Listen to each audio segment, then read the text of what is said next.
What's so interesting about it is that it is so much worse than we could reasonably have expected. What happens when the one person Meghan Markle can't spin, can't silence, and can't call misinformed finally speaks? When the woman who raised her, protected her, and stood completely alone at St. George's Chapel suddenly says on live television, "I've never really seen them," and the entire California royal fantasy starts to crack. You're about to find out why Doria Ragland's quiet sentence did more damage than years of British tabloids, why Meghan's PR team scrambled like it was DEFCON 1, why hashtag Where Are the Kids took over the internet in hours, and why, for the first time since leaving the royal family, Meghan is facing a narrative she didn't create, can't delete, and can't control. Stay with me, because by the end of this video you're going to see the part of the Montecito story no one was supposed to see. The distance, the managing, the scheduled access, and the one thing a mother exposed without even meaning to. Let's start in that studio. This wasn't a hit piece. This wasn't a royal biographer with an agenda. This was Doria. Calm, elegant, uncontroversial Doria. The one Meghan has always presented as her anchor. The media-friendly mother. The spiritual yoga figure. The warm Black American woman who gave Meghan the authenticity and relatability the palace never could. So when she sat down for what was supposed to be a soft, nostalgic, Sunday show-style interview and the host asked, "Do you get to see your grandchildren a lot?" Everyone in that room expected the same answer Meghan always gives. "We're so blessed. Family comes first. We're very protective." Instead, Doria leaned forward, took a breath, and said, almost apologetically, "I've never really seen them." Silence. The audience didn't laugh. The host didn't know whether to pivot. Producers in the booth froze. Because everyone in that room knew in an instant, this wasn't scripted. This wasn't cleared by Archwell. This wasn't approved by the California royal media machine. This was a mother telling the truth. And a truth like that, from a source that close, cuts deeper than any tabloid headline ever could. Now, let's be clear. Meghan Markle has spent years building an image that depends on access. Not your access, her access. She shows what she wants, when she wants, how she wants. A photo of Archie's birthday here. A black and white close-up of Lilibet there.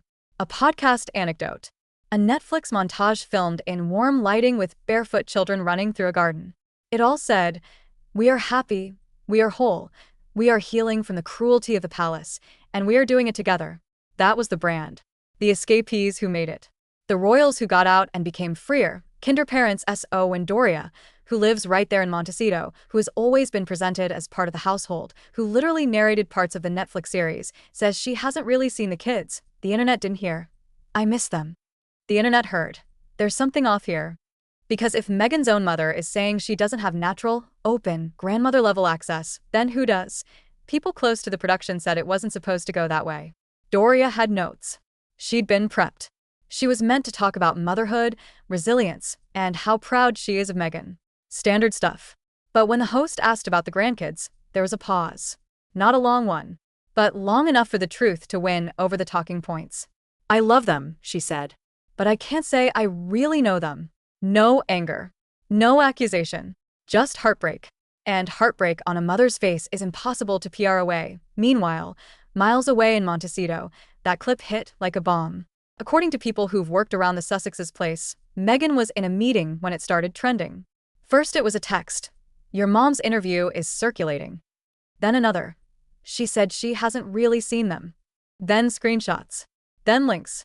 Then trending notifications. Within minutes, Doria Ragland was the #1 topic online. And it wasn't Meghan's lovely mom speaks. It was, Meghan's mom says she doesn't see the kids. Why is Doria saying this? Is Meghan isolating her family? And here's the key part. This wasn't coming from the British press. This was coming from American viewers. From Meghan's own audience. The people who defended her. The people who said, the royals were racist, the palace leak machine destroyed her. She's protecting her kids. Those same people were now saying, wait, why is her own mother saying she can't see them? Inside the Montecito house, the mood flipped from business as usual to full-blown crisis. A former staffer later said the atmosphere went electric. Meghan reportedly went straight to her office, phone in hand, watching the clip on repeat. Why would she say that? Why would she say that on camera? She wasn't just angry. She was blindsided. Because for all of Meghan's control, this was the one variable she didn't build in, her mom going off script. Harry tried to calm her. He always does. That's his role in this setup. Protect her, buffer, damage control.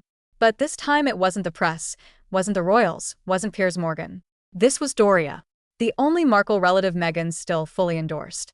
You can't put out a statement calling your own mother misinformed. You can't leak that your own mom is not in the loop. You can't say, we hardly know her. So what do? You stalled. That's exactly what the PR team tried. Within hours, they were drafting a statement. Privacy, security. We keep our children safe. Not everything is for public consumption. But it was too late. Because this time the narrative wasn't, the press is unfair. It wasn't, the palace is briefing against us. It was, your mother is sad. And sadness from a grandmother is something even Hollywood can't spin. Let's rewind, because to really understand why this landed so hard, you have to remember who Doria was for Meghan's story. Back in LA, before the tiaras and the tears and the Oprah special, Doria was the grounding force. Yoga, quiet wisdom, single black mom raising a mixed-race daughter in a world that didn't always get that. She was the authenticity Meghan would later cash in on. When she stood alone at Meghan's wedding, viewers around the world said, that is dignity. No entourage, no chaos, no tabloid-esque relatives, just Doria. So when that same woman, decades later, says, I don't really see my grandkids, it signals something ugly. That somewhere between the palace and the podcast studio, even families started needing appointments, and according to people around the Sussex operation, that's exactly what began happening after the Netflix documentary. Meghan became even more protective of the kids' image, more selective about who could visit, more controlled about photography. Everything was about optics, one source said. Even Doria had to schedule time. That is not how most grandmothers experience their grandkids. That is how celebrities experience their fanbase. It started to feel managed. And managed love never feels like real love. That's why the internet went nuclear. TikTok sleuths started pulling clips where Meghan or Harry dodged questions about the kids. People slowed down videos from their Netflix series to see if footage matched timelines. Old photos were reanalyzed. Was this taken the same day as that? Why are there so few candid shots? Why does Doria sound like she's not just missing them, but shut out from them? Within hours, hashtags like #WhereAreTheKids and #Montecito popped off. Not because people believed the craziest theories, but because people sense control. And the more you hide, the more people want a seat. Meghan's team knew this. That's why, just days later, suddenly paparazzi photos. Meghan in California sunshine. Meghan smiling. Meghan pushing a stroller. Meghan with kids in tow. Like, see? Everything's fine. Grandma misspoke. But the internet wasn't buying it. The timing was too neat. The lighting was too perfect. The framing was too PR. And here's the problem when you live a curated life.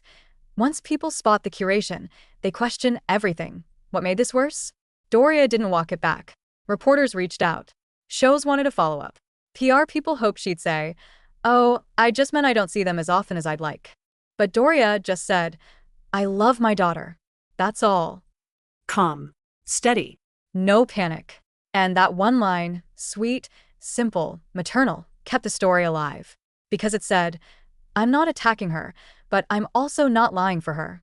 And that is Meghan Markle's nightmare. Not hate. Not racism. Not royal snobbery. Honesty.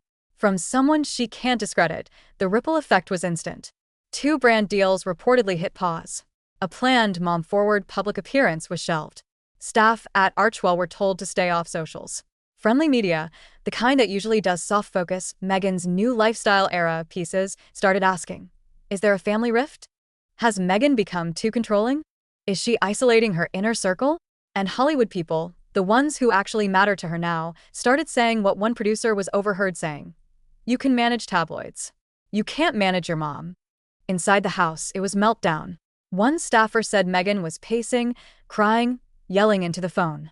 She reportedly kept repeating, why would she say that? Why would my own mother do that to me? That line is important, because it tells you how Meghan saw it, not as a sad grandmother, but as a betrayal of the narrative. In Meghan's world, everything has to fit the story. The exile, the racism, the healing, the motherhood, the candles, the chickens, the California light. Doria's line didn't fit. It was messy. It was human. It was unscripted. And in a brand built on total message control, real emotion is dangerous. Harry tried to get her to call her mom. That's what any normal person would do. Mom, what's going on? "Come over. Let's talk." But that call never happened. Instead, Meghan did what celebrities do. She tried to counterprogram the truth. Push out other stories. Leak nicer things. Show happy pictures. But this time it didn't land. Because the issue wasn't optics. The issue was access. And no glossy photo shoot can cover that. Meanwhile, Doria was reportedly devastated. She's not a media brawler. She doesn't do long Instagram statements. She doesn't go on talk shows to clap back. Friends said she never meant to hurt Meghan. She just answered honestly. But that's the thing. In Meghan's world, honesty is supposed to be pre-approved, and that's the bigger revelation here. This whole fallout exposed something people had suspected but couldn't prove, that Meghan's version of privacy isn't just about safety. It's about control. Control over who sees her kids. Control over what gets filmed. Control over what version of her motherhood the public receives. She wants to be the relatable, protective mom, but she also wants to be the high-value celebrity whose children are ultra-exclusive. She wants to complain about press intrusion, but she also wants press coverage on demand. And when those two things collide, as they did the second her mother spoke, her entire structure shakes. Here's the truth no one in Montecito wants to admit. If even your mother has to make an appointment to see your children, then your life is not private. It's curated. And curated lives always crack. So, what does this mean for Meghan going forward? First, it means the perfect California family narrative has a hole in it now. Every time she posts about motherhood, people will remember her own mother said she doesn't see the kids. Second, it means her team will have to work twice as hard to convince brands she's stable, open, and not surrounded by drama. Because brands don't mind headlines. They mind unpredictability. And nothing is more unpredictable than a relative who won't stick to the script. Third, it means her relationship with Doria, one of the only relationships the public still saw as pure, is now publicly complicated. Not ruined. Not over. But revealed. And finally, it means this. Meghan doesn't own this story anymore. For years she was the one telling Oprah, telling Netflix, telling Spotify, telling glossy magazines, here's what really happened. This time someone else said, no. Here's what really happened. And the world liked that version better. Because it was smaller. Sadder. Real. Oh, now I want to hear from you. Do you think Doria was just being honest and didn't realize the storm she was about to unleash? Do you think Meghan has gone too far in controlling her image, even from her own family? Or do you think this was blown out of proportion by an internet that's hungry to expose every crack in the Montecito empire? Drop your take in the comments, because this is one of those rare royal-adjacent stories where the palace didn't leak it, the tabloids didn't twist it, and the haters didn't invent it. A mother spoke. And when a mother speaks, even a duchess has to listen. What most people don't realize is that Doria's sentence wasn't the end of the story. It was the beginning. Because once that clip aired and Meghan realized this wasn't a palace leak she could blame, and it wasn't a British media hit job she could weaponize, she moved into a different mode, self-protection. Not just for her reputation, but for the brand she's been building since the day she walked out of royal life and said, I will tell my story on my terms. Part 2 of this saga is what happened when those terms were suddenly no longer hers. Here's where it got even messier. The first 24 hours were chaos. Phones. Lawyers. PR. Can we pull the clip? Can we get the network to edit it out? Can we say it was taken out of context? And the answer that kept coming back was no. You can't unring a bell. You can't tell the public they didn't hear what they heard. You can't ask a mother to say she didn't mean the thing every human on earth understood she meant. So if you can't erase it, what do? You try to bury it. Meghan's team started pushing other angles. Meghan the mom, Meghan the entrepreneur, Meghan the advocate. A friendly story about her focusing on the kids. Another one about recommitting to family. A possible podcast return built around motherhood. All of it designed to say, nothing to see here. We're good. We're close. We're private. But none of it hit as hard as 7 words from Doria. Then came the internal damage. You know how every operation like this has an inner circle and an outer circle? The inner circle was furious. Not just at Doria. At the show, at the producers, at whoever let her talk that freely. There were calls made. Why wasn't this pre-approved? Why wasn't this segment cut? You put her in an impossible spot. But the producers had their own version. We asked a normal grandmother question and she answered it. And that's when Meghan's team started seeing the real problem. The problem wasn't the interview. The problem was that the truth didn't match the image. From there, Meghan did what she always does when she feels cornered. She tightened the walls. Staff were told to be careful what they said, even in the house. Visitors were toned down. Some contractors were rotated off the property. One aide allegedly said, "We can't have people talking about what's going on in here while this story is live." That tells you how bad it got inside Montecito. When you're worried about gossip coming from inside, you're not living in peace. You're living in management. And while all of that was unfolding in California, something else was happening quietly across the Atlantic. Royal reporters in London saw it too. They don't like Meghan. Meghan doesn't like them. But they're not stupid. They could tell this was different. This wasn't Meghan versus the royals. This was Meghan versus authenticity. You could almost hear the glee in some of the commentary. So the woman who told us the palace silenced her may have been silencing people too? So the woman who said she was shut out may have been shutting her own mother out? That is brutal. Because it flips the narrative Meghan has relied on for years, that she was the one excluded. Suddenly the question was, or were you the one doing the excluding? Now let's talk about Harry, because his position in all of this was the most uncomfortable. Harry has always presented Doria as the safe parent figure in Meghan's life. The sane one. The one who wasn't chasing clout, selling stories, or embarrassing them. He trusted her. She was welcome. She was part of their found family. So when Doria said what she said, it didn't just hit Meghan. It hit him too. Because if even Doria can't stay on script, then who can? Friends say Harry tried to take the emotional route. She's your mom. She didn't mean it that way. Just call her. But to Meghan, it wasn't about meaning. It was about impact. In Meghan's world, impact is what matters. You hurt the brand is worse than you hurt my feelings. Here's where it escalated. After the interview, Doria reportedly made it clear she wasn't going to do a fake apology tour. She wasn't going to release some robotic statement saying, "I see my grandchildren all the time." Because it wasn't true. And that is what finally snapped the last wire. Because if Meghan can't control her mother's truth, she has to control the narrative around her mother. That's when you started seeing concerned stories. Whispered lines about Doria being tired, overwhelmed, not understanding how public life works. You see what that does? It doesn't attack her. It just lowers her credibility. It says she didn't mean it like that. But the internet had already clipped it. The damage was done. Meanwhile, Hollywood was watching. And this is the part Meghan hates more than British tabloids. When Hollywood people start asking, is she worth the headache? Because one insider quote from a producer said it perfectly. You can protect someone from press. You can't protect someone from their own family. Brands don't love unpredictability. And a grandmother going off script is the definition of unpredictability. That's why, according to sources around the couple, 2 collaborations quietly shifted timelines. That's PR talk for. Let's wait and see how messy she gets. And you know who else was watching? The royal family. Don't kid yourself. Buckingham Palace sees everything. And for them, this was vindication. Because for years, Harry and Meghan have portrayed the royals as cold, withholding, institutional, unloving.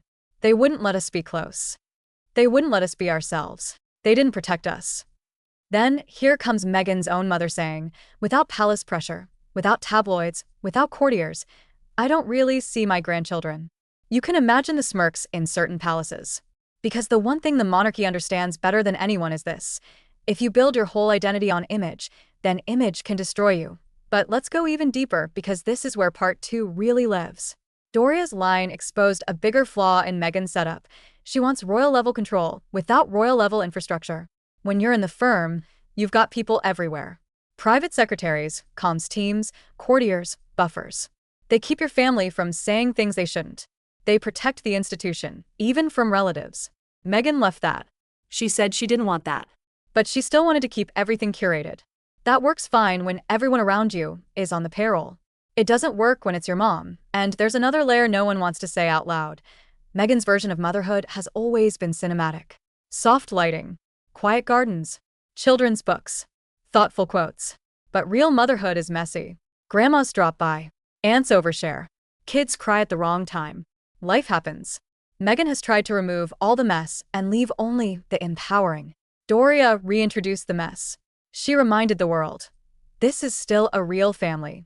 And real families have distance, awkwardness, hurt, and regret. That's why the public believed her. Because she sounded like every grandmother who doesn't see the grandkids enough. After that first explosive week, the Sussex strategy shifted again. Less visibility. Fewer casual sightings. A cooling-off period. She's resting. She's focusing on the kids. She's prioritizing family. Ironically, the very thing Doria said she didn't have access to is what Meghan started advertising: closeness. But even that didn't stop the speculation, because people began asking logical follow-ups. If Doria doesn't really see the kids, do any of Meghan's old LA friends see them? Do Harry's old army friends see them? Do the cousins see them? Or is the circle just the four of them plus cameras when needed? And then came the online detectives. This is the part Meghan's team hates more than anything. TikTok breakdowns. Timeline videos. Why is there so little footage? Why do they always release photos weeks or months after? Why are there so few candid grandma photos? Why does Meghan talk so much about family but we never see the family? Some of it is unfair. Some of it is conspiracy. But here's the hard truth. That kind of speculation only grows where there is a vacuum. And Doria proved there was a vacuum. Oh, where does this leave Meghan and her mother? Not estranged forever. They love each other. That's clear. You don't keep your mom that close to your life for this long if there isn't real love. But it leaves them misaligned. Meghan lives in a world where every word matters, every image sells, every public moment can be repackaged. Doria still lives in a world where you answer a question honestly and move on. Those two worlds just collided on camera. And the person who paid the price wasn't the interviewer, wasn't the network, wasn't even Doria. It was Meghan. Because she built something so polished that one unscripted human moment made it look fake. And that's the real lesson of this whole saga. You can fight the palace. You can fight the tabloids. You can fight trolls. But you can't fight your own mother's heartbreak. Because people believe heartbreak.